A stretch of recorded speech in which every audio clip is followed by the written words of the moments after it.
Olá, pessoal! Sejam todos bem-vindos à aula de Química. E na aula de hoje nós vamos falar sobre ligações químicas, dando sequência ao conteúdo que a gente tinha visto em sala.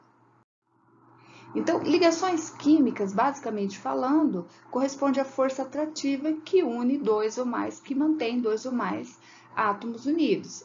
Essa ligação ela pode ser iônica, tá? A ligação iônica refere-se às forças eletrostáticas que existem entre íons de cargas opostas. Pode ser ligação covalente, que resulta do compartilhamento de elétrons, e pode ser uma ligação metálica, que ocorre entre metais, onde cada átomo está ligado a vários átomos vizinhos. Quando a gente fala em ligações químicas, a gente precisa lembrar dos elétrons de valência, porque são esses elétrons que vão ser utilizados para fazer a ligação química. Os elétrons de valência são os elétrons da última camada, e o jeito mais simples de a gente encontrar os elétrons da última camada é olhando na tabela periódica.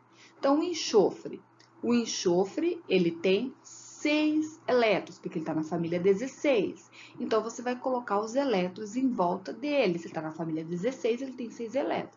Então, a forma de Lewis correta para a gente fazer representação é fazendo assim, coloca o símbolo do elemento e os elétrons em volta dele.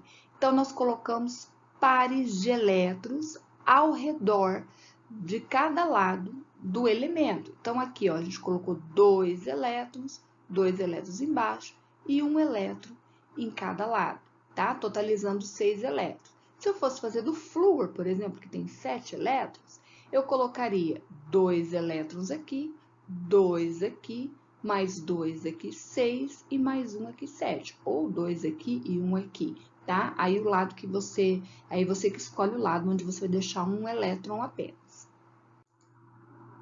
Os elementos, em grande maioria, se unem para ficar com 8 elétrons. Isso é a regra do octeto, tá? Com exceção do hidrogênio, a maioria dos elementos, eles obedecem à regra do octeto, tá? Então, essa regra do octeto pode ser para ligação iônica ou para ligação covalente, tá? Mas não é para todos os elementos. Alguns elementos, algumas moléculas, não obedecem à regra do octeto, e nós vamos ter uma aula especial para falar só sobre essas moléculas, tá? Então, aqui nessa tabela tem algumas configurações eletrônicas com os elétrons da última camada e a representação de Lewis, tá? Essa representação de Lewis nós vamos usar bastante. Numa ligação iônica, então, que é a primeira ligação que nós vamos falar, é uma ligação que ocorre por transferência de elétrons. Então, ocorre entre um metal e um não metal. O metal possui baixa energia de ionização e o não metal possui alta afinidade eletrônica, tá? Então, a transferência vai sair do metal para o não metal.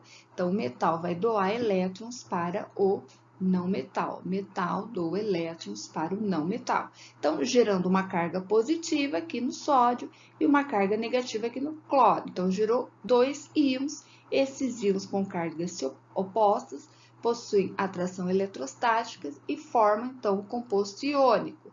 Quando nós temos elementos representativos, os 2 elementos vão ficar com 8 elétrons na última camada. Observem aqui, ó, perdeu 1 elétron, o sódio, e ficou com 8 elétrons na última camada. O cloro recebeu 1 elétron, 5 mais 2, 7, ficou com 8 elétrons na última camada, com configuração de um gás nobre. Tá? Aqui, quando nós temos elementos que podem doar mais que 1 elétron, por exemplo, no caso do magnésio, que está na família 2, é mais vantajoso para ele doar os 2 elétrons do que doar apenas 1. Tá? Ele possui 2 elétrons na última camada, porque se ele doa apenas 1, ele não fica com a configuração de um gás nobre, tá? Ele fica sobrando 1 elétron aqui na última camada, tá bom? Então, é melhor que ele fique, tá? É mais estável que ele fique com a configuração de um gás nobre. A mesma coisa acontece com o cloro, tá? É mais vantajoso ele receber 1 elétron e adquirir a configuração de um gás nobre. Então, para a gente montar uma ligação iônica, tá? Se o elemento for representativo, fica bem fácil, tá? Se ele pertencer aos grupos 1, 2 e 13, ou 1A, 2A e 3A, eles vão formar cátions com carga mais 1, mais 2 e mais 3. Por quê? Um elemento da família 1 tem tendência de perder um elétron, tá? Então, vai ficar com carga mais 1. O elemento da família 2, como é o caso aqui do magnésio, ele tem tendência de perder os 2, tá? Para ficar com a configuração de um gás nobre, tá? A mesma coisa acontece com os não metais representativos, tá? Eles têm tendência, na realidade, os não metais eles têm tendência de receber e formar ânions. Então, um elemento que está na família 5A ou 15, ele tem tendência de receber 3 elétrons.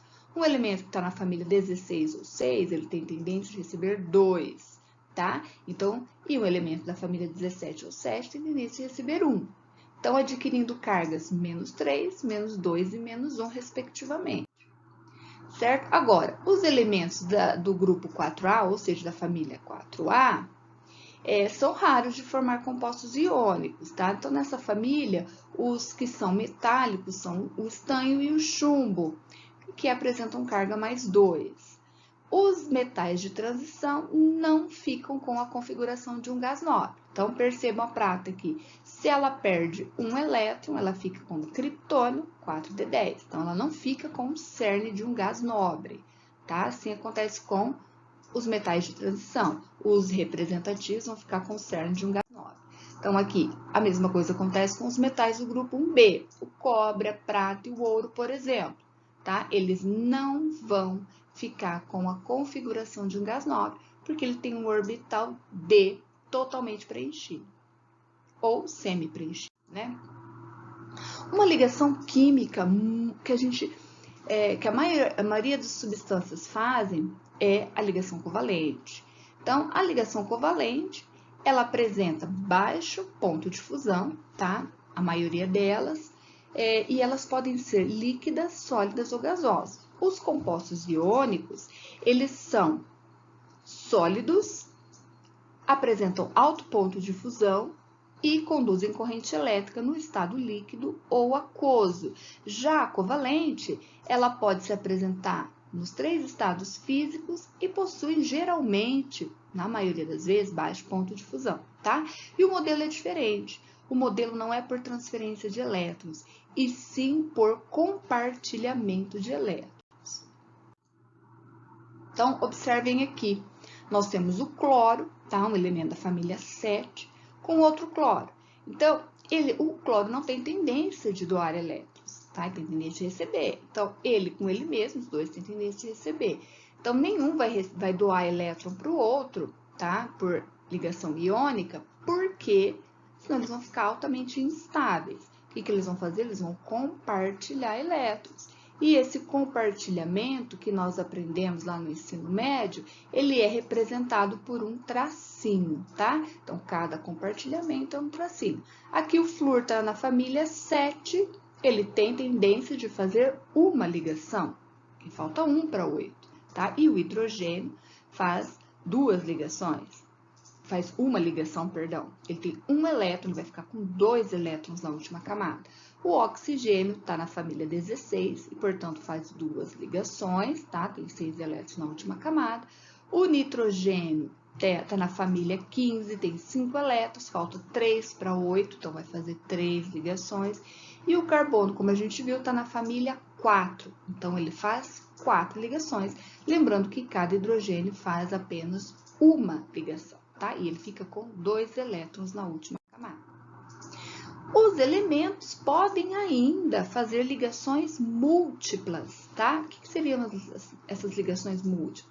Ligação dupla, ligação tripla, conforme a necessidade de se estabilizar. Então, aqui no hidrogênio, nós temos um compartilhamento só, nós chamamos de ligação simples. Se o oxigênio com 2 ligações, ligação dupla. Percebam, o oxigênio tem 6 elétrons, tá? Ele vai ligar com outro oxigênio que também tem 6 elétrons. Então, ele precisa fazer 2 ligações para completar o octeto. O nitrogênio precisa fazer 3, está na família 15. Então, faz uma tripla com ele mesmo. Bom, quanto mais um elemento compartilha, um átomo compartilha elétrons entre si, mais próximo do núcleo ele fica, menor é a distância de ligação, tá? Então, aqui, ó, nitrogênio com nitrogênio, a ligação, ela é mais longa, tá? Então, é 1,47 angstrom. Aqui, ele compartilhou uma vez e depois compartilhou outra, ele ficou mais próximo do núcleo. Então, ele ficou com a ligação mais curta. Aqui, ó, nitrogênio ligado com outro nitrogênio, ligação tripla, compartilhou 3 vezes, ficou mais próximo ainda do núcleo, ficou com 1,10 angstrom. Lembrando que um angstrom é 10 a menos 10 metros, tá? Um angstrom. Então, as ligações químicas, as covalentes, elas podem, os elementos eles podem compartilhar de forma desigual, resultando em ligações polares, ou seja, ligações que produzem polos. E esses polos, eles são originados devido à diferença de eletronegatividade. Vamos pegar um exemplo, tá? Um exemplo seria o HF. Nós já vimos nas aulas presenciais que o flúor é o elemento mais eletronegativo da tabela periódica, tá? E o hidrogênio não é muito eletronegativo, certo? Então, o flúor, por ser muito eletronegativo, ele vai ficar, ele tem uma eletronegatividade maior que o hidrogênio, ele vai ficar com uma característica negativa. Por quê? Se ele é mais eletronegativo, ele tem a tendência de puxar esse par de elétrons da ligação para ele. Então, ele vai ficar com uma característica negativa. E o hidrogênio, que vai ficar mais longe da ligação, então ele vai ficar aqui um pouco mais longe da ligação, ele vai ficar com uma característica positiva. Então, houve a formação de 2 polos, tá? Resultando, então, numa ligação polar, tá? Isso surge do compartilhamento desigual de elétrons, certo? E esse compartilhamento desigual de elétrons é devido à diferença de eletronegatividade. Diferente do que acontece quando a gente tem moléculas formadas pelo mesmo átomo, por exemplo, ou com diferenças muito pequenas de eletronegatividade, como aqui, hidrogênio com hidrogênio. Os dois têm a mesma eletronegatividade, porque é o mesmo átomo. Então, a ligação não gera polos. Se ela não gera polos, é uma ligação apolar. Aqui houve formação de polos, então uma ligação polar, tá? A ligação polar, ela é gerada devido à diferença de eletronegatividade entre os elementos, tá bom? Então, quando vocês forem montar uma ligação química, para saber se ela é polar ou apolar, você tem que consultar a tabela periódica para saber quem é mais eletronegativo, tá? E o que tiver maior eletronegatividade, tá? Você vai colocar uma carga negativa, porque significa que ele atrai mais o elétron para ele. O par de elétrons da ligação fica mais próximo dele. Então, ele vai ficar com uma característica negativa. E aquele elemento que fica mais longe da ligação, ele vai ficar com uma característica positiva. Não é uma carga, tá? É uma carga parcial, uma carga real, uma carga parcial. E a diferença entre cargas, então, gera uma ligação polar. Bom, pessoal, por hoje só, tá? Então, para essa semana nós vamos estudar apenas ligações químicas, ligação iônica e ligação covalente. Nos próximos vídeos eu vou falar sobre ligação da continuidade com a ligação covalente, falar das exceções da regra do octeto, e aí tenho certeza que vocês vão aprender bem mais. Temos um vídeo também com resolução de exercícios, de 2 exercícios, para ajudar vocês na compreensão dos exercícios. Bom, pessoal, por hoje é só. Até mais.